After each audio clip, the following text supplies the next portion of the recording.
Hi, కేరళలో ఓ వింత జబ్బు ఆందోళన కలిగిస్తుంది. దీన్ని బ్రెయిన్ ఈటింగ్ అమీబా లేదంటే మెదడును తినే అమీబాగా పిలుస్తున్నారు. కంటికి కనిపించని ఓ సూక్ష్మజీవి ముక్కు ద్వారా మెదడులోకి వెళ్లి దాన్ని పూర్తిగా తినేస్తుంది. దీనివల్ల మనుషులు ప్రాణాలు కోల్పోతున్నారు. ఇది ఇప్పుడు తీవ్ర ఆందోళన కలిగిస్తుంది. దీని వ్యాప్తిని గుర్తించడం కష్టతరంగా మారింది. అసలు ఈ వ్యాధి ఎలా సోకుతుంది, వ్యాధి లక్షణాలు ఎలా ఉంటాయి, వ్యాధి సోకితే ఏం చేయాలి, వ్యాధి బారిన పడకుండా ఉండాలంటే ఏం చేయాలి, ఇలాంటి అంశాలను ఈ స్టోరీలో చూద్దాం.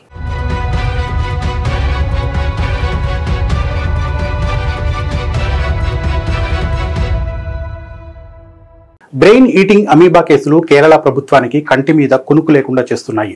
అతి తక్కువ సమయంలోనే కేసులు విపరీతంగా పెరిగిపోతున్నాయి. దీంతో కేరళ ప్రభుత్వం హై అలర్ట్ ప్రకటించింది. కేరళలో మెదడును తినే అమీబా కేసులు తీవ్ర ఆందోళన కలిగిస్తున్నాయి. ఈ అమీబాను నైగ్లేరియా ఫౌలేరి అని పిలుస్తున్నారు. ఈ ఏడాది ఇప్పటి వరకు కేరళలో 69 కేసులు నమోదయ్యాయి. ఇందులో 19 మంది మరణించారు. ఈ వ్యాధికి గురైన వారిలో 3 నెలల పసికందు నుంచి 91 ఏళ్ల వృద్ధుల వరకు ఉన్నారు. కేవలం ఈ నెలలోనే ఇప్పటి వరకు 7 ప్రాణాలు కోల్పోయారు. కోజికోడ్, మలప్పురం, తిరువనంతపురం తదితర జిల్లాల్లో ఎక్కువ కేసులు నమోదయ్యాయి. ఆగస్టు చివరిలో కోజికోడ్లో 3 నెలల శిశువు ప్రాణాలు కోల్పోయారు. తిరువనంతపురంలోని ఓ టూరిస్ట్ విలేజ్ స్విమ్మింగ్ పూల్లో స్నానం చేసిన 17 ఏళ్ల బాలుడికి కూడా ఈ ఇన్ఫెక్షన్ వచ్చింది. ఈ వ్యాధి ఎలా వ్యాపిస్తోందనేది అధికారులకు అంతు చిక్కట్లేదు. ఒకే వాటర్ సోర్స్ నుంచి ఈ కేసులు నమోదయ్యాయని కేరళ ఆరోగ్య మంత్రి వీణా జార్జ్ వెల్లడించారు. అయితే ఆ సోర్స్ ఎలా వ్యాపించిందనేది అంతు చిక్కట్లేదు. ప్రపంచవ్యాప్తంగా ఈ రోగం వస్తే చనిపోయే వాళ్ల సంఖ్య 97% ఉంటుంది. అయితే కేరళలో అది 24% మాత్రమే ఉంది. ఇదొక్కటే కాస్త ఆశాజనకంగా ఉంది. అసలు ఈ వ్యాధి ఎలా సోకుతుంది, దీనికి కారణమయ్యే అమీబా గురించి ఇప్పుడు చూద్దాం.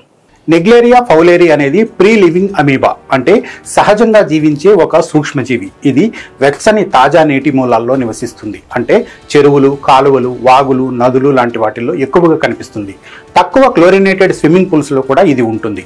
ఇది సహజంగా 25 డిగ్రీల సెంటీగ్రేడ్ నుంచి 46 డిగ్రీల సెంటీగ్రేడ్ ఉష్ణోగ్రతల్లో బాగా పెరుగుతుంది. ఇది మనిషి శరీరంలోకి నోటి ద్వారా కాకుండా ముక్కు ద్వారా ప్రవేశిస్తుంది. అమీబా ముక్కులోకి వెళ్లిన తర్వాత అది వాసన నాడి ద్వారా మెదడుకు చేరుకుంటుంది. అక్కడి నుంచి మెదడు కణజాలాన్ని వేగంగా నాశనం చేస్తుంది. ఇది ప్రాణాంతకమైన primary amoebic meningoencephalitis PAM అనే మెదడు ఇన్ఫెక్షన్ కు కారణమవుతుంది. బ్రెయిన్ ఈటింగ్ అమీబా కేసులు వెలుగు చూడడం ఇది తొలిసారి కాదు. దశాబ్దాలుగా ఈ వ్యాధి సోకుతూనే ఉంది. అయితే ఈ ఏడాది మాత్రం ఈ వ్యాధి విజృంభిస్తుంది. ఇదే ఇప్పుడు ఆందోళన కలిగిస్తున్న అంశం. ప్రపంచంలో మొదటి PAM కేసు 1965లో ఆస్ట్రేలియాలో నమోదైంది. 1965 నుంచి 2018 వరకు 381 కేసులు మాత్రమే రిపోర్ట్ అయ్యాయి. భారతదేశంలో మొదటి కేసు 1971లో నమోదైంది. తమిళనాడు, మహారాష్ట్ర, పశ్చిమ బెంగాల్, ఆంధ్రప్రదేశ్, తెలంగాణ, కర్ణాటకలో కొన్ని కేసులు వచ్చాయి. 2016లో తొలి మరణం కేరళలోని అలప్పుజాలో నమోదైంది. 2023 నుంచి కేసులు కాస్త పెరుగుతున్నాయి. 2024లో 36 కేసులు నమోదు కాగా 9 మంది ప్రాణాలు కోల్పోయారు. ఈ ఏడాది అయితే ఇది విజృంభిస్తుంది. ఒక్క కేరళలోనే ఈ ఏడాది 69 కేసులు నమోదయ్యాయి. కేరళ మినహా మిగిలిన రాష్ట్రాల్లో కేవలం 20 కేసులే వెలుగు చూశాయి. కేరళలో ఈ వ్యాధి వేగంగా విస్తరిస్తుంది. కేరళలోని వాతావరణ మార్పులు, కాలుష్యం లాంటివి కేసులు పెరగడానికి కారణమై ఉండొచ్చని భావిస్తున్నారు. కేరళలో చాలా చోట్ల నీరు నిల్వ ఉంటుంది. ఇవి అమీబా పెరగడానికి అనుకూలంగా ఉంటాయి. పామ్ వ్యాధి లక్షణాలు చాలా నార్మల్ గా ఉంటాయి. మనకు తెలియకుండానే మన శరీరంలోకి అమీబా వెళ్ళిపోతుంది. వ్యాధి లక్షణాలపై అప్రమత్తంగా లేకపోతే ప్రాణాలు కోల్పోవడం ఖాయం. అమీబా శరీరంలోకి ప్రవేశించిన 1 నుంచి 14 రోజుల్లో లక్షణాలు బయటపడతాయి. తలనొప్పి, జ్వరం, వాంతులు, మెడ బిగుసుకుపోవడం లాంటివి మొదట్లో కనిపిస్తాయి. ఇవి సాధారణ మెనింజైటిస్ లేదా ఫ్లూ లక్షణాలను పోలి ఉంటాయి. దీంతో సాధారణ జలుబు, జ్వరమే కదా అని చాలా మంది నిర్లక్ష్యం చేస్తారు. వ్యాధి తీవ్రమయ్యే కొద్దీ గందరగోళం, మూర్ఛలు, సమన్వయం కోల్పోవడం, కోమాలోకి వెళ్లడం జరుగుతుంది. వ్యాధి లక్షణాలు కనిపించిన తర్వాత చాలా సందర్భాలలో 1 నుంచి 18 రోజుల్లో మరణం సంభవిస్తుంది. కాబట్టి వెంటనే డాక్టర్ని సంప్రదించడం మంచిది. మెదడు తినే అమీబా వ్యాధి బారిన పడకుండా ఉండాలంటే చిన్న జాగ్రత్తలు తీసుకుంటే సరిపోతుంది. వ్యాధి నుంచి సురక్షితంగా బయటపడొచ్చు. ఇది ప్రాణాంతక వ్యాధి కాబట్టి ఈ వ్యాధి బారిన పడకుండా జాగ్రత్త పడాలి. నిలిచి ఉన్న నదులు, సరస్సులు, చెరువులలో స్నానం చేయడం, ఈత కొట్టడం మానుకోవాలి.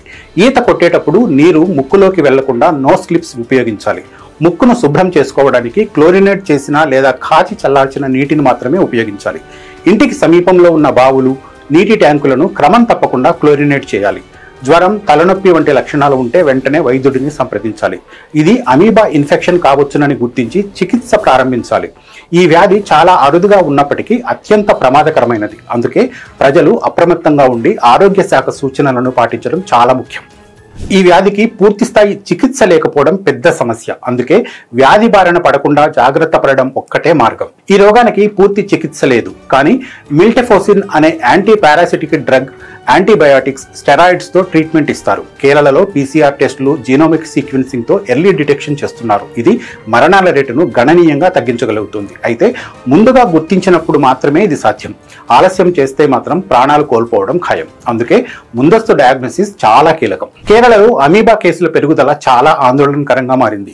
దీని బారిన పడకుండా ఉండాలంటే మనం చేయాల్సింది ఒక్కటే: నిల్వ ఉన్న నీటి కుంటలు, చెరువులు, నదుల్లో స్నానాలు చేయకపోవడమే. ఒకవేళ మీకు ఈ వ్యాధి లక్షణాలు ఉంటే మాత్రం వెంటనే డాక్టర్ని సంప్రదించండి. మరో అంశంతో మళ్ళీ కలుద్దాం. Thank you.